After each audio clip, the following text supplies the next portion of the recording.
all right, I wanted to film this outside, but it's raining and it's just too dark inside. And yeah, I'm filming it right now.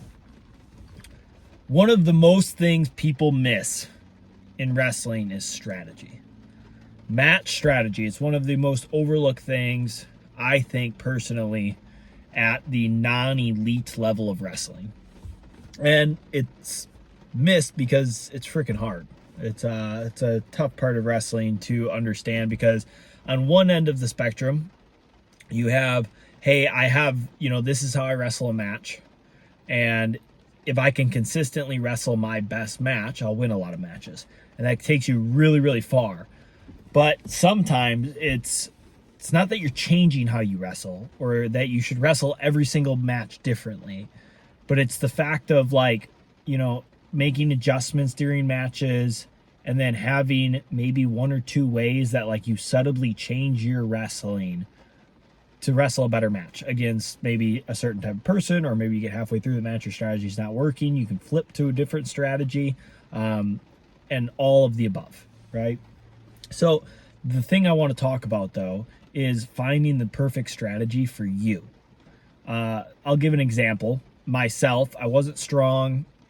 I wasn't always the best wrestler, but I had a really, really good gas tank all the time. And I would say I had a decent amount of, I could just tell myself I gotta keep going even when I was tired. I was pretty good at that. And then I had decent technique when I was tired as well. Decent technique. But, so my match strategy, especially in high school and into college, I was kind of forced into it, was get people really, really tired and then score on them. That's where a lot of my points came from. I was not a very good first period wrestler. I probably lost more first periods than I've won in my lifetime. And so a lot of times I just was either the worst wrestler, or I just, get people really, really tired and be better than them anyways. But then it didn't really matter about match strategy because I'm better than them anyways. I'm talking about beating guys consistently that are your level or better than you. And match strategy will do that for you.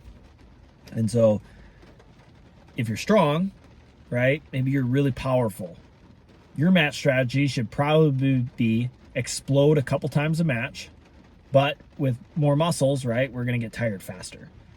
If you're really, really good at wrestling, your match strategy should not be to get in a dogfight. It should be to out-wrestle the person, get in a bunch of positions, outclass them technically. Right? Now, maybe you have a gas tank too, and then you can get into dogfight and beat them anyways, right? You can master multiple strategies. And so, as you get better at wrestling, picking up strategies, as you get better, you can be the better wrestler. You don't have to use your gas tank. I ran into that as I was getting better at wrestling. I realized some people that I used to have to use my gas tank on, I could just beat now. And so then I didn't have to work as hard, and that's nice in a tournament where you're wrestling a bunch of matches. You don't have to work as hard. But match strategy, I feel like, is so overlooked. But at the same time, you have to be a certain goodness at wrestling, right? You have to be at a certain level where it even matters. When you're a youth kid, probably shouldn't care about match strategy. You're just worrying about getting better and moving the needle forward. So it's just go attack, do everything, make mistakes, get after it.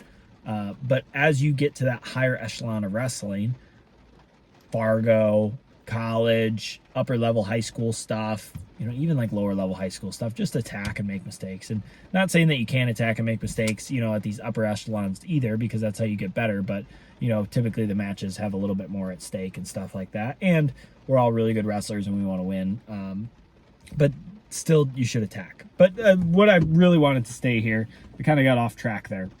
What I really wanted to say is, especially if you know something about your opponent, right? Say your opponent has really good defense.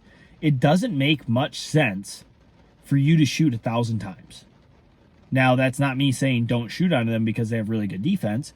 It's just, hey, maybe pick our shots a little bit better, right? Don't let your ego get in the way of, I got really good shots. This guy's got really good defense. I'm going to see who's better. Well, no, just, hey, rather than doing that, just pick your shots a little bit better, and then you're probably going to be better, definitely. Don't just dart in a whole bunch of times, and then you get taken down because you got really good defense. And then same with, kind of vice versa. If you have really good defense, right, don't just let them shoot in on you a whole bunch of times hoping that your defense saves you. have a little bit of mix, you know, be able to mix your wrestling a little bit. And then one other topic that I want to talk about on this, which was really interesting to me that I just kind of started thinking about at Fargo. I kind of noticed it before, but maybe I just didn't connect the dots in my head before then. Or maybe it was just said at Fargo. I forget who told me this, but changing match strategy mid-match. And so you'll see foreigners do this quite a bit, where they wrestle very relaxed and nonchalant and stuff like that, and they kind of like lull people to sleep, and then they all of a sudden they just boom, and they go attack a whole bunch, and they go like berserk and go get a whole bunch of points, right? You'll see them come out second period super hard like that. Or just randomly, you know, they come off out of bounds, and then all of a sudden, boom, they explode into a bunch of attacks. And so it's like changing the strategy mid-match throws your opponent off. They were making adjustments to one thing, and now you completely change on another thing. So say you're a person that gets someone tired a whole bunch. My strategy, right? Pull on people's heads, pull, pushing, getting them super tired that way, making their back, you know, like get tired, making their neck get tired. They want you off their head. And then all of a sudden, maybe you feel like they get a certain amount of tired where you can score easier now, and now you just start taking a bunch of shots, right? And so now they were trying to block you from not being able to pull on their head, not being able to pull front headlock. They were stopping you from getting front headlock attacks, and now all of a sudden you're in on their legs the entire time, right? And that's a small change, right? You're still attacking, you're still going hard, and they're tired, right? But now you're wrestling differently than what you were just wrestling however many minutes of the match before that.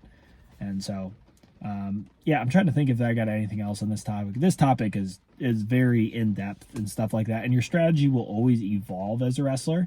If your strategy ever feels stagnant, it's probably because you're either not getting better or you're not utilizing the stuff that you're learning in practice. And so it's okay for your strategy to always be evolving, but there should be some underlying things. And then, like I said, mastering multiple strategies, I feel is a great way to be able to wrestle everybody, but at the same time, not changing your style just based on who you're wrestling. Because that's another problem, is some people, they change their style so much that they can't consistently have the same output or consistently have the same, like, as good of competition as they could have had, because they're constantly wrestling everybody differently. Where if you just, like, you have your best, right? If you wrestled a perfect match, this is what it would look like. Try to stick to that, but then adjust as needed strategy-wise. It doesn't change how you wrestle. It doesn't change who you are as a wrestler, but it might change a few things in your strategy, if that makes sense. So I hope that did. This isn't as good of a video as I wanted it to be, but I'm getting better at this. So I appreciate you watching. Stick around, learn more about wrestling, follow this channel.